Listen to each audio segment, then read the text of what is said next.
They told her the badge was a shield, that it meant power, authority, the right to be obeyed.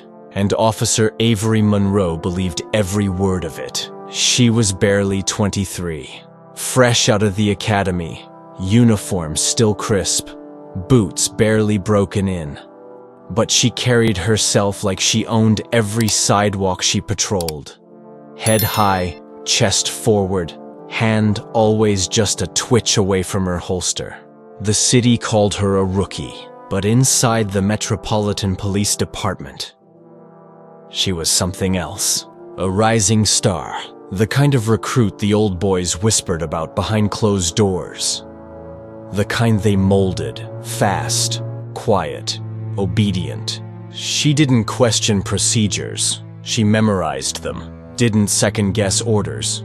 She anticipated them. So when she rolled up on Jamal Carter, a black man, mid-30s, standing outside a convenience store with a phone in his hand, she didn't hesitate. She didn't ask. She assumed, and in less than 3 minutes, he was on the ground, handcuffed, humiliated, furious. His only crime? Waiting for his sister. But to Avery, he looked out of place, and that's all she needed. No warning, no cause, just a story she'd already written in her head. Later, in the precinct, she boasted about it, said he was non-compliant, said she de-escalated with professionalism, said the man got mouthy, and she did what she had to do. Her sergeant, Bill Franklin, said nothing, but the way he looked at her said everything. She didn't notice. She didn't care, because the report was done. The boxes were checked, and the badge, her badge, still gleamed under the fluorescent lights. But what Officer Avery Monroe didn't know, what none of them knew, was that Jamal Carter had been arrested once before, falsely. At age 19, he'd spent 5 years behind bars for a crime he didn't commit. He'd studied the law in prison, learned how the system worked, and how it failed. He'd walked out not just free, but focused. He became an accountant. He rebuilt his life, and the judge presiding over his case now, that same judge had once been wrongfully arrested too. Judge Langston Hale, the man who turned his own false imprisonment into a crusade for justice. A man who didn't need to raise his voice because the truth did that for him. In 48 hours, Officer Monroe would find herself standing before Judge Hale. Her story, her badge, and every lie she told laid bare. Justice wasn't blind anymore. It saw everything.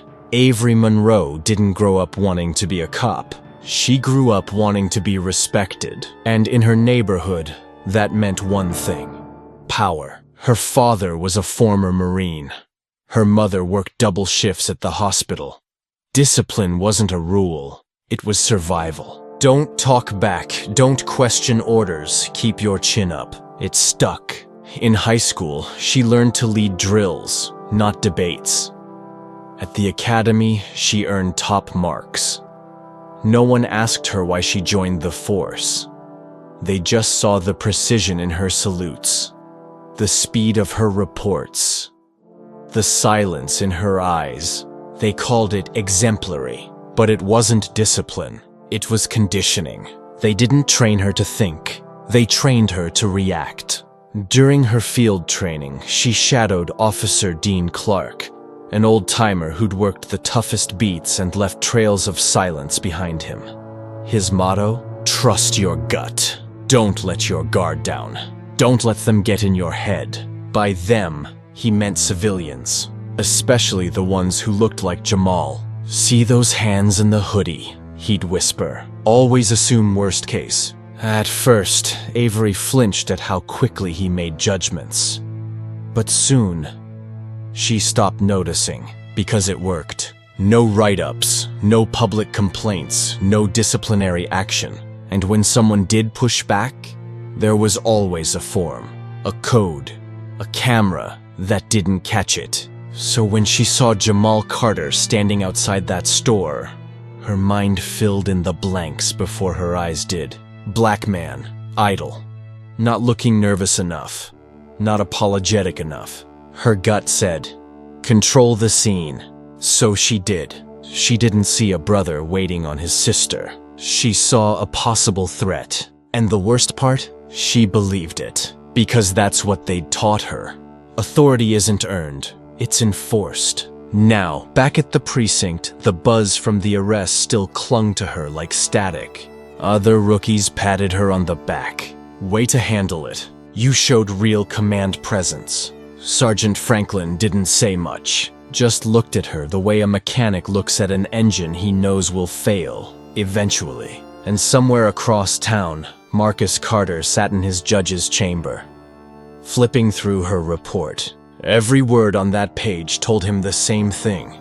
She hadn't made a mistake. She had followed her training, but the system that trained her was broken. And now, it was time to hold it accountable. By the next morning, the footage had spread like wildfire. A bystander's phone, a shaky vertical frame, but clear enough.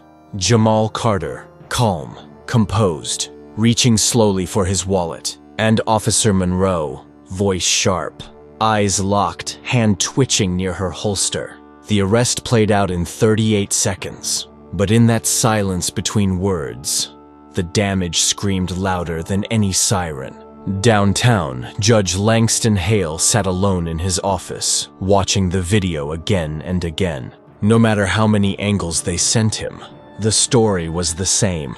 Another young black man, profiled, restrained, and charged with resisting what never should have happened. He didn't flinch, but his jaw clenched. Langston had once stood where Jamal stood. Not literally, but close enough. He knew the sting of being presumed guilty before you even opened your mouth. He'd clawed his way into law school, fought for every bench he sat on. And now, the case had landed in his courtroom. Washington vs. Monroe. He recognized the rookie's name, freshly sworn, top of her class. But the badge didn't impress him. Not anymore. Across the city, attorney Malik Patterson flipped through the report Savannah Officer Monroe, had filed. He didn't even make it past the first paragraph before muttering, "This is scripted." Same language, same tropes.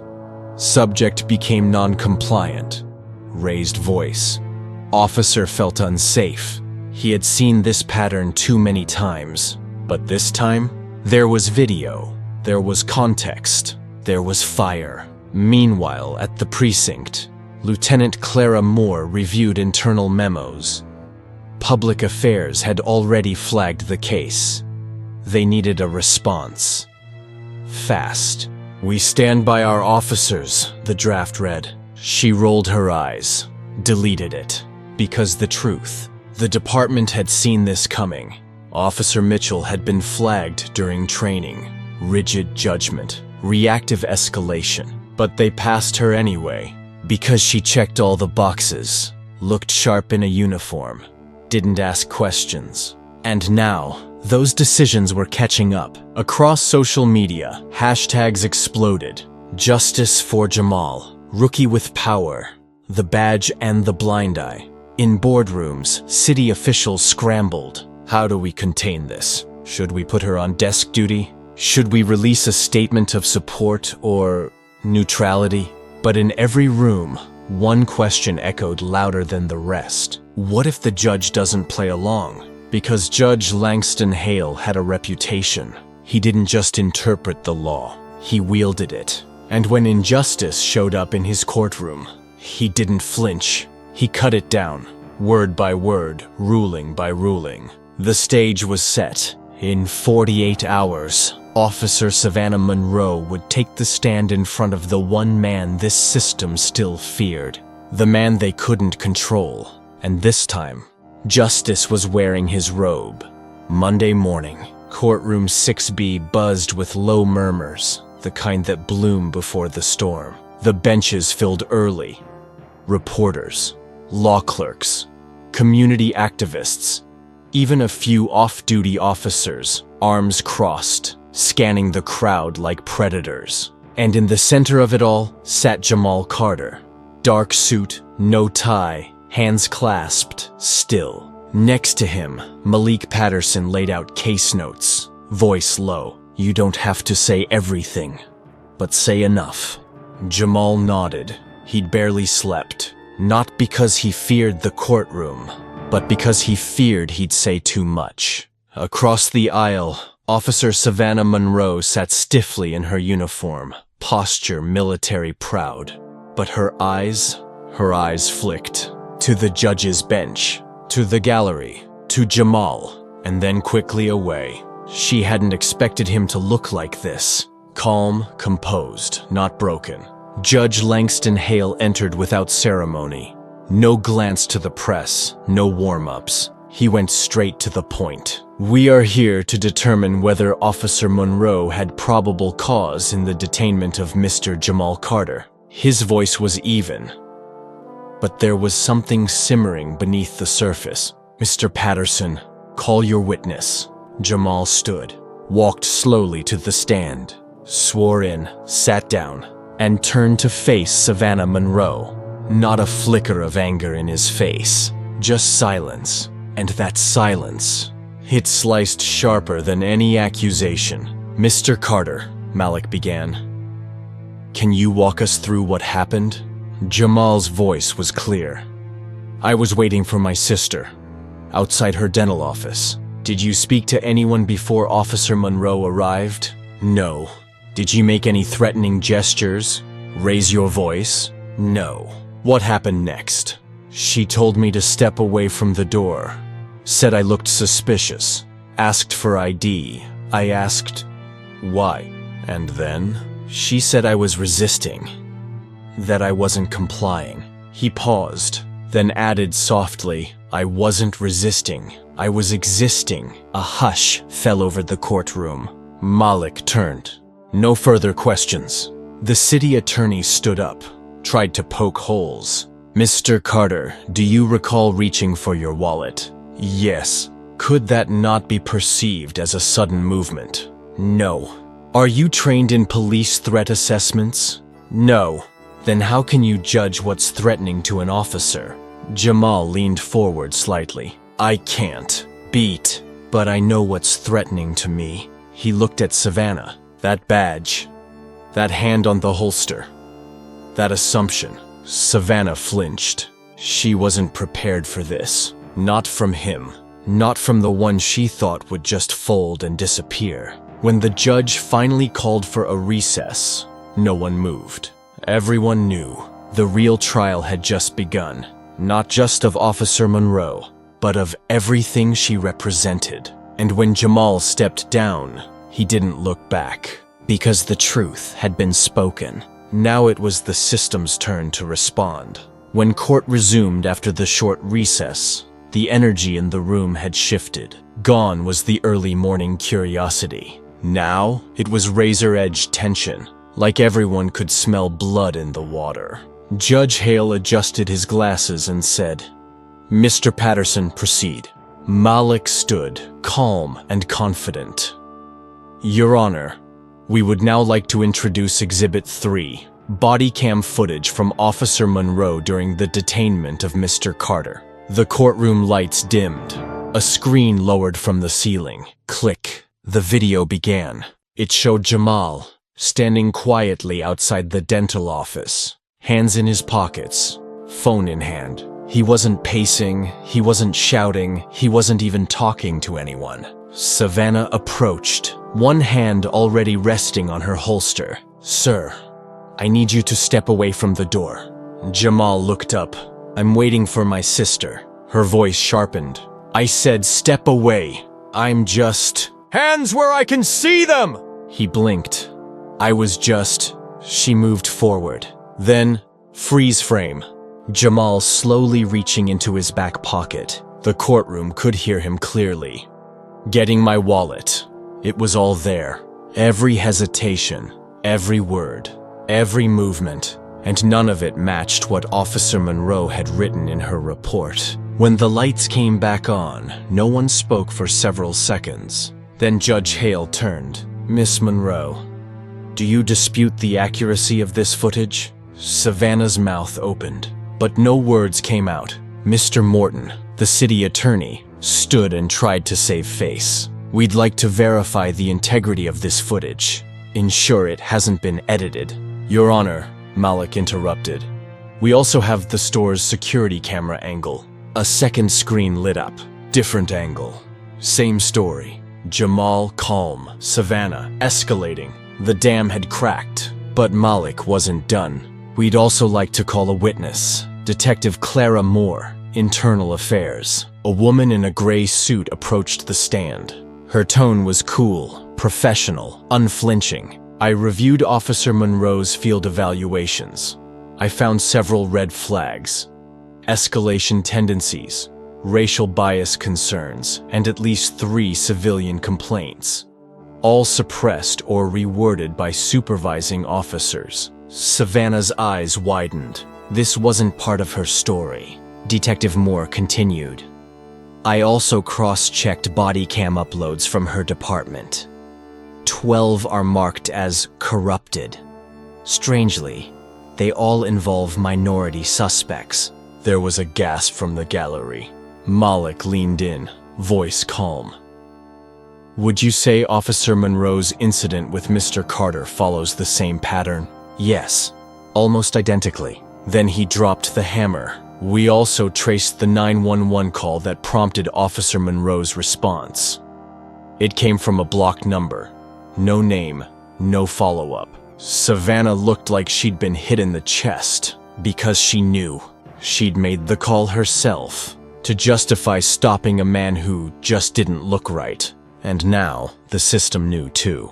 That night, Savannah didn't go home. She drove aimlessly through the city, the flashing streetlights casting long shadows over her thoughts. Her mind raced. The videos, the witness, the judge's expression. She was losing. And worse, she was losing in public. That's when the idea struck her.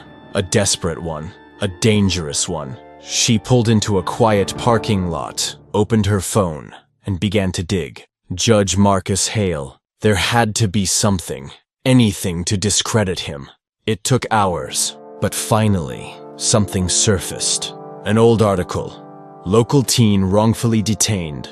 Picture grainy, black and white. It was him, Judge Hale, back when he was 17. 3 months in juvenile detention for a robbery he didn't commit. Savannah stared at the screen. This could work. She copied the article, drafted an anonymous email, attached a headline. Can a man with a personal grudge truly be impartial? Then she sent it to 4 reporters. One replied within the hour. A blogger known for incendiary takes on law enforcement. This is gold, he wrote. Publishing in the morning. Savannah sat back, heart pounding. She felt a twisted sense of triumph. Maybe this wouldn't save her career, but it might drag Hale down with her. She slept for the first time in 2 nights. The next morning, the courtroom buzzed with energy. Reporters lined the walls. Everyone had seen the article. Judge Hale entered, black robe flowing, expression unreadable. But instead of anger, he looked calm. He took his seat, looked over the courtroom, and spoke. I'd like to address the story circulating this morning regarding my juvenile record. You could hear a pin drop.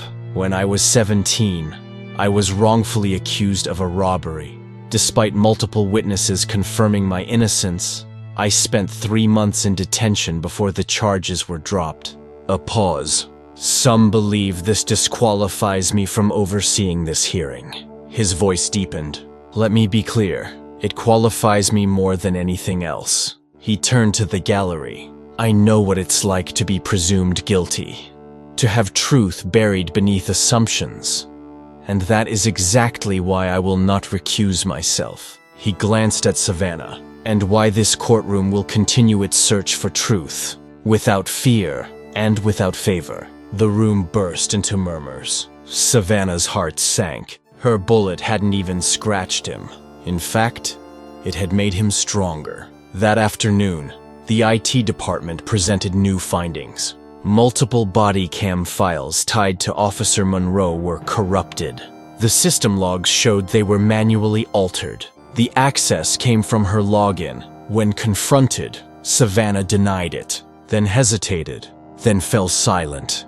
Later, a security footage clip was shown. Savannah, in the precinct records room, 2:17 a.m., logged into a restricted system, pulling sealed files. It was over.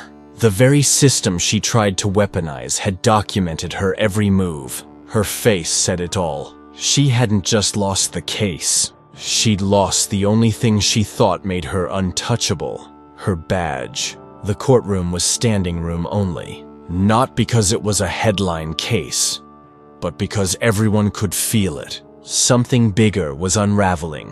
When the bailiff called the court to order, Judge Marcus Hale didn't look like a man under fire. He looked like a man focused, determined. "Before we proceed," he said, "I'd like to read into record findings from the internal review team." A pause. Over a dozen video files tied to Officer Savannah Monroe have been corrupted. Logan records confirm they were altered manually. The timestamp shows access from her credentials at 2:17 a.m. Gasps rippled through the crowd. Monroe didn't flinch, but her eyes, they lost all pretense of pride. Then came the emails. 4 journalists testified they had been contacted anonymously with stories about Judge Hale's past. Stories Savannah had either fabricated or heavily manipulated. The blogger who published the piece was subpoenaed. Under oath, he admitted, "She sent me the files, said it would balance the narrative. I took the bait. The damage was done." But Hale stood undeterred, and when the final witness finished, he spoke, voice like carved stone. "This court finds that Officer Monroe willfully falsified evidence, attempted to discredit this court, and obstructed the course of justice."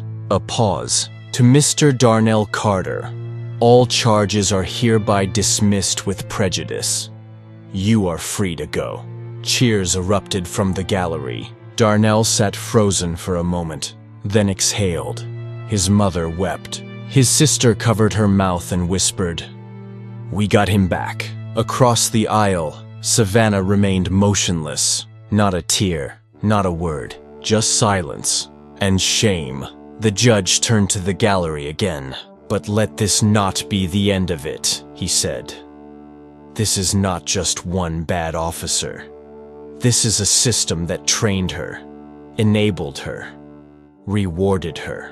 He announced the formation of an independent oversight board. He ordered a federal review of every arrest Officer Monroe had ever made, and every complaint ever buried by her department. Then came the final blow.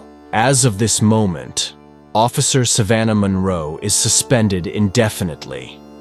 Her actions will be reviewed by federal authorities, and if further charges are warranted, they will follow.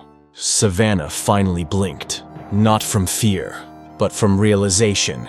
She had not just lost her badge, she had lost her identity. Outside the courthouse, reporters swarmed, but all Darnell wanted was air. His sister hugged him tightly. He whispered, "Let's go home," not as a victim, but as a survivor. As they walked into the sunlight, Darnell glanced back once. The courtroom behind him had seen justice, but justice, he knew, always had a cost. Weeks passed. The headlines faded, but the ripple never stopped. Darnell Carter didn't become famous. He didn't write a book or land on a talk show stage. He just went back to work, tried to rebuild the rhythm of his life, tried to be someone his nieces could still look up to. But every Thursday, when he passed the spot where it all began, he paused, not from fear, from memory, from the weight of what almost was. Meanwhile, the city changed. Slowly, uneasily, but undeniably. The police department underwent sweeping reforms. Body cam footage was now auto-backed to third-party cloud servers. Bias training became mandatory and actually enforced. An external civilian review board began auditing all arrests tied to Officer Monroe's former precinct. People watched, waited, held their breath. Because justice doesn't always roar. Sometimes it whispers. Sometimes it walks slowly beside you for years before it speaks again. As for Savannah Monroe, she did cooperate, testified, revealed names, systems, blind spots. The FBI built an entire case structure off what she gave them. A federal RICO investigation was underway, but none of it absolved her. Her badge was gone. Her name, now a symbol. Not of villainy, but of what happens when you never question the mirror you've been handed. In a rare moment of clarity, she gave one final interview. When asked what she regretted most, she didn't mention the trial, didn't mention the headlines. She said only this: there were people I never saw.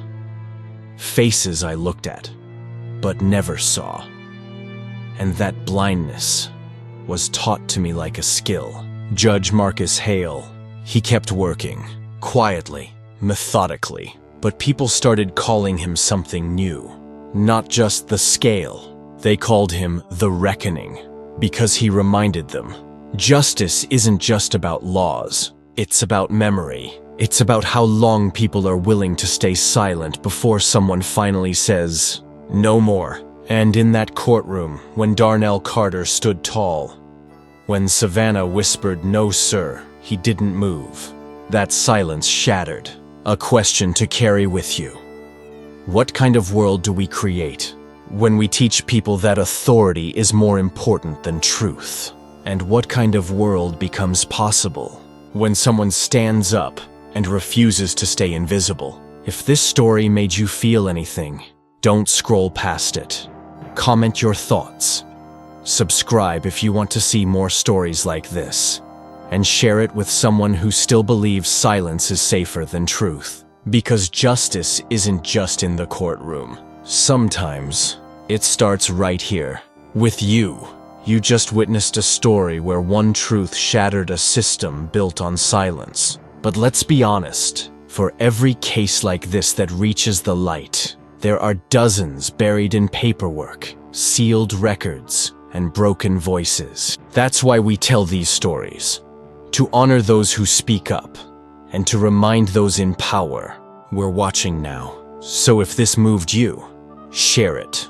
Not for views, but because someone you know needs to believe justice is still possible. This is KaYi, where we don't just tell stories. We challenge narratives. We amplify the unheard. And we fight silence with truth. If you're new here, hit that subscribe button. Because next week, we're telling the story of a judge who sentenced a man to life, only to discover he was her own brother, abandoned at birth. Yeah, you don't want to miss that one. Until then, stay bold, stay awake, and above all, stay human.